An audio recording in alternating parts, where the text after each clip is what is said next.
got that. Come on, bro. That was it. Revelation. Go to Deuteronomy 28. It's, Deuteronomy. It's a lot. We'll have to speed up, I think, to get that lesson on. Right. Deuteronomy chapter 28, verse 68.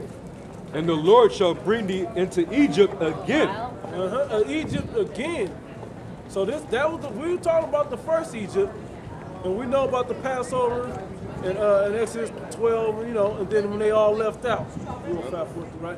When they all left out, they all had they did the solemn thing of, hey, don't go and kick it and don't put no yeast and no leaven in your bread. Just make flat bread, eat some lamb. You ain't got time to marinate. Sell somebody something. Now, actually, just get it and then get the hell out. Get your bitter herb. Get that bitter herb so you know there's a nice swig of wine to get nice and get the hell out. You're going to pray and then we're going to get the hell out, man.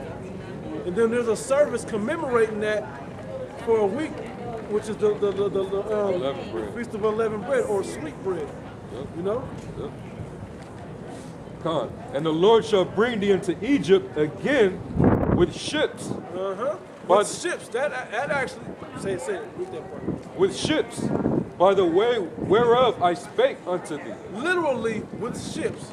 And we all know that the 10 tribes came over with ships, as well as the Negroes came over with ships.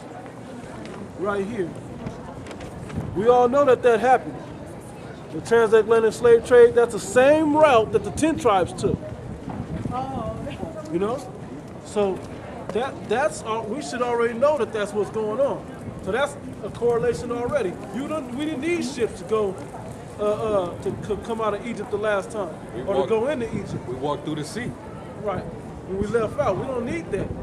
So there's no reason we walked into Egypt also. Yep. Asking Pharaoh for help. When you read back in Genesis, I don't remember the chapter exactly, but towards the end of the book of Genesis, maybe 30-something. When that great famine happened? Yeah, the great famine happened in our land. You know, where we were at the time, and so we went into Egypt.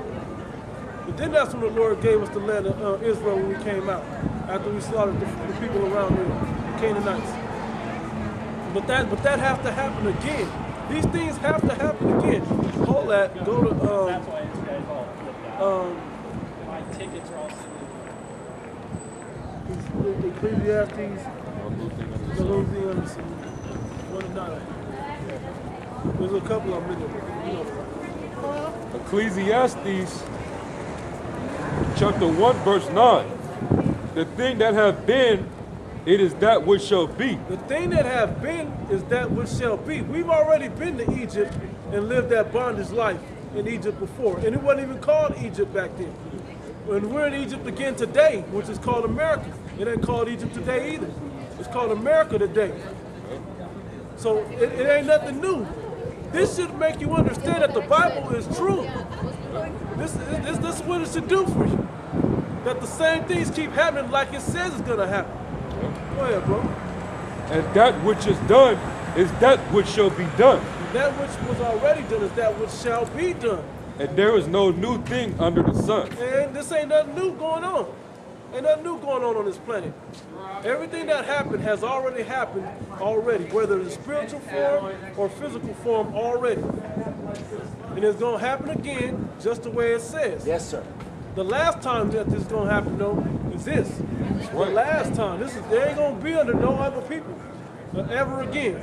Israel, Negro, Latino, and Native Americans going to be in the position you're supposed to be in, which is on top of the planet, on top of the earth, underneath the Most High God and Yahweh Shai, which is who you ignorantly call God and Jesus.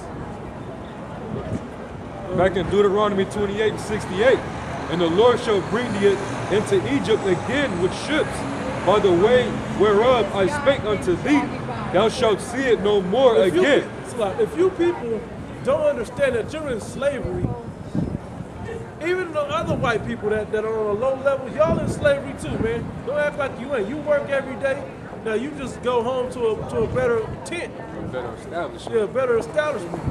But we have complete hardcore, bitter, rigorous slavery going on here in America. I don't know if you go to Northtown in Vegas or you go to the hood in LA or in all these cities that got these projects and ghettos, man. That shit's hard and rigorous and tough. And I don't care about your government aid. That's another trap to keep you from doing what you need to do. Keep going. It says, and there you shall be sold unto your enemies for bondmen and bondwomen, and no man shall buy you. And we know that no man shall save you. We know who we got sold unto That's right. during these times of slavery. The same person that we look up to when we need to ask for something. Yep. Who do you go ask when you need something in this world? You got to go ask the so-called white man. That's So right. that shows you who our enemies are. That goes for Negroes, Latinos, that goes for all 12 tribes.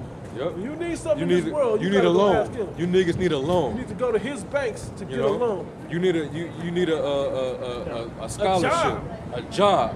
You need to go get on assistance. You need you need EBT. Even when You need start- everything, man. Even when you start your own business, you still gotta go get his paperwork filled out to say that you can have that business. Yep. Because and that's something else. He's gonna try to cut off your hustle also. Yep. If he can cut your hustle, he gonna cut it. So he controls everything. Why do you think they got these marijuana what in place facilities now? I forgot the name. Dispensaries. Dispensaries. Yeah. That's why they got these dispensaries now.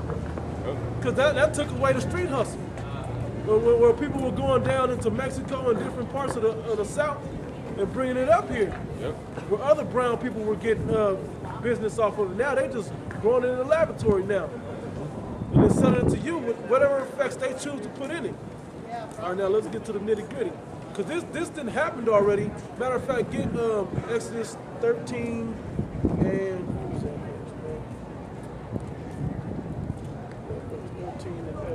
21, 22. 13 and 21. 22. This is Exodus chapter. It's a lot.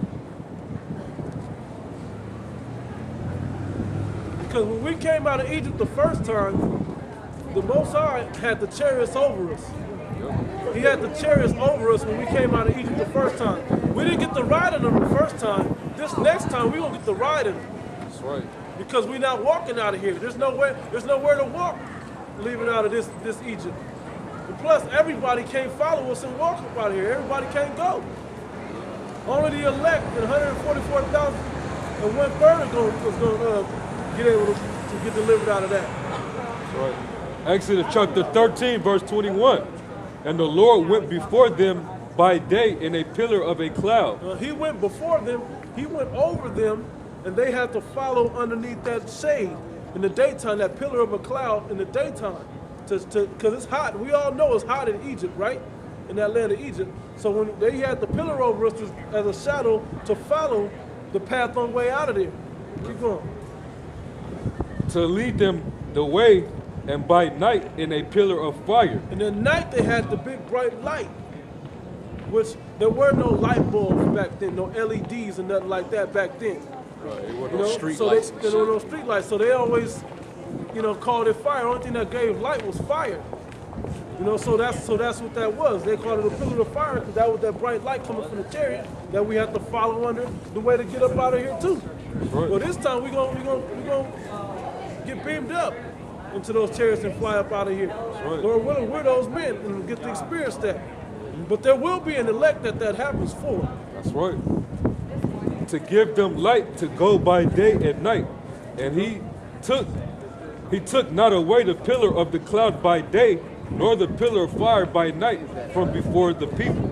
And he never took it away from them, day nor night. And what's beautiful is how in ancient Egypt, we walked into Egypt, and then the Lord delivered us out, and we walked out. But we walked out with the chariots. When we came to this modern Egypt, we came by slave ships, but we actually leaving in a chariot. Yeah. So that's beautiful how the Lord is gonna make us. He gonna save us this time, man. We basically gonna get beamed up and fly up out of here, man. While we seeing the land of modern Egypt be destroyed. Where's that script where Elijah got to do that? That's in 2 Kings, I believe. Yep, I got it right here. This is 2 Kings chapter 2, verse 1, it says, and it came to pass when the Lord would take up Elijah unto heaven by a whirlwind, that Elijah went with Elisha from Gilgal. Now it's saying that take him up in the whirlwind, it's going to beam him up into the chariots. Now we'll jump to the point, verse 11. And it came to pass, as they still went on and talked, that behold, there appeared a chariot of fire and horses of fire, and parted them both asunder. And Elijah went up by a whirlwind into heaven. He got beamed up. Right. For y'all that don't understand what that means, he got beamed up the same way the Lord got beamed up when he came back after his 40 days and 40 nights. He got beamed up again. It says, and Elisha saw it, and he cried, my father, the chariot of Israel, and the horsemen thereof. And he saw him no more, and he took hold of his own clothes and rent them in two pieces. He ripped his clothes in pieces.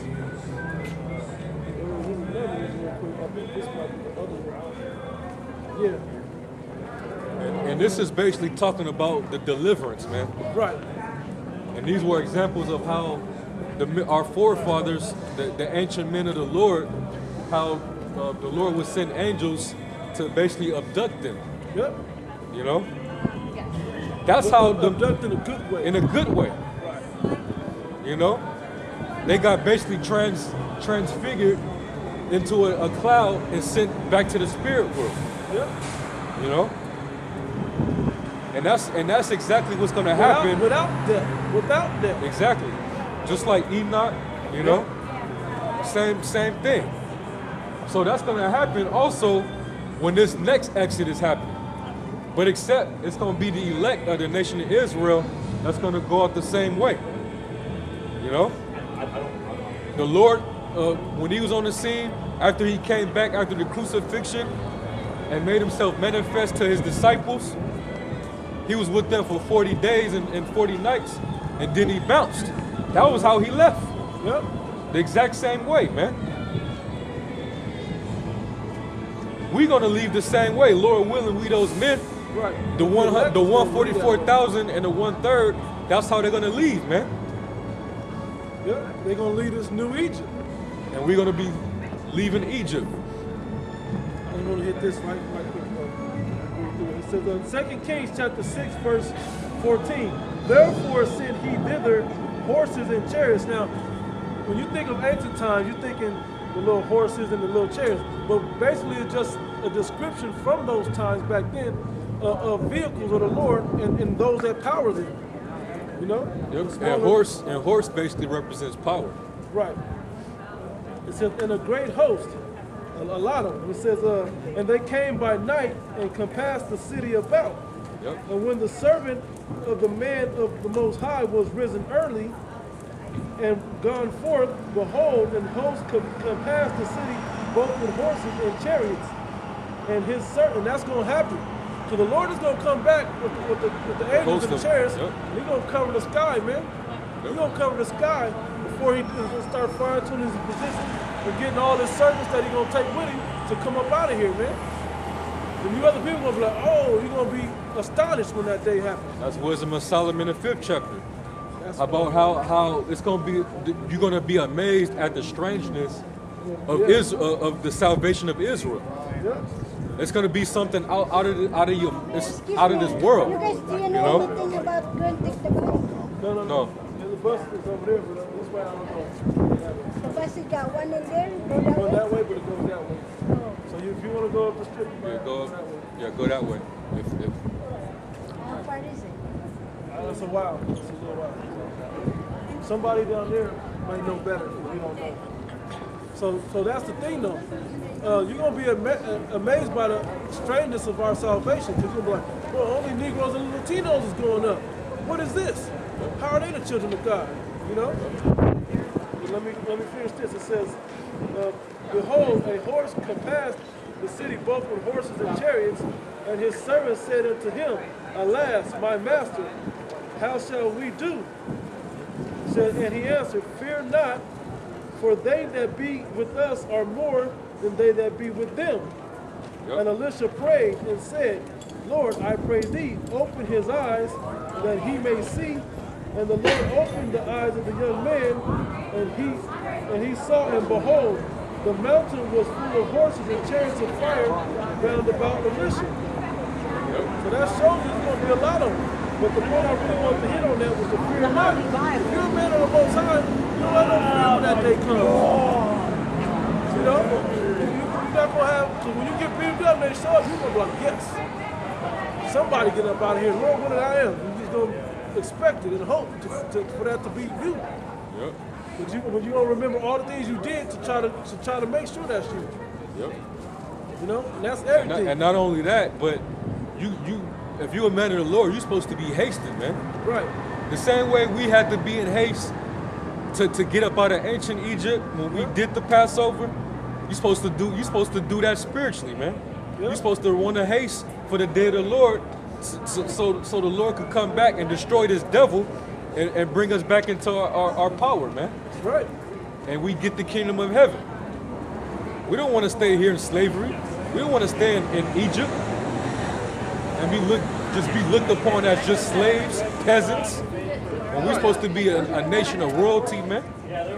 Let me say this, We long for the Lord to come back and redeem us, man. right. We bitter down here. We in a land of bitterness. That's what America means, bitterness. Yep. Or bitter. Yep. Look it up. The word Amerigo means bitter. And we built this place up in bitterness, in the bitterness of our captivity. Yep. You wouldn't have you wouldn't have the Las Vegas Strip if it wasn't for our captivity, man. Yep. Negroes and Hispanics built all this shit up, man. For you people's luxury. Our hardcore bondage is a result of our hardcore bondage is a vacation for you devils. Yep. And you heathens, man. It's a world attraction with the pyramids over there. And look, we even got mock pyramids over here. The Luxor, You know? you know? There's some of them over here as well. There's one in Memphis. There's one in Long Beach. Yep. You know? And Memphis is a city in Egypt. Right? Low, right? You know? The road business. I want to say this. That same bitterness is why we hold the Passover and we commemorate it. Yep. The first day of the Feast of Unleavened Bread, the first ceremony, solemn assembly of the Feast of Unleavened Bread. Yep. To remember the bitterness, when you remember bitterness, you're not in a mirthful spirit. That's right. You're not in a mirthful spirit. That's right. You're doing it out of bitterness, man. You're doing it because you seriously got to get up out of here. Because you're thinking about what you and your forefathers have went through, whether in this Egypt or the former Egypt, and what you got to do to get up out of here. And bitterness pretty much represents grievousness, man. Yeah, It's grieving. You know, we suffered a grieving captivity. again. We got beat, we got lynched, we got castrated. Yep. Our babies and their mothers were ripped from our arms and out of their stomachs. That- Stumped and gator bait. There's all types of bad Yeah, stuff. man. Why don't you Exactly, do man. your job? Could you You scared us bitches. Yeah, that's nothing but Satan. Nothing but Satan. When the word come out, that's what Satan do.